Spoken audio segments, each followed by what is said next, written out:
Hello, this is Hans the Dutch guy with Much Dutch, and this time we will see how to pronounce in a regular Dutch accent Annie M.G. Schmidt, the Dutch writer.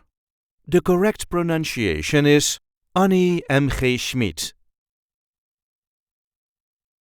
Annie M.G. Schmidt. There is not really any emphasis or accent on her name. AN-NIE M.G. Schmidt. Annie M.G. Schmidt. Annie M.G. Schmidt is called the mother of the Dutch theatrical song and the queen of Dutch children's literature. I hope this video was helpful. You can help us by liking it and by subscribing to our channel. And we do have plenty of other content here, so be sure to check that out too. Tot ziens!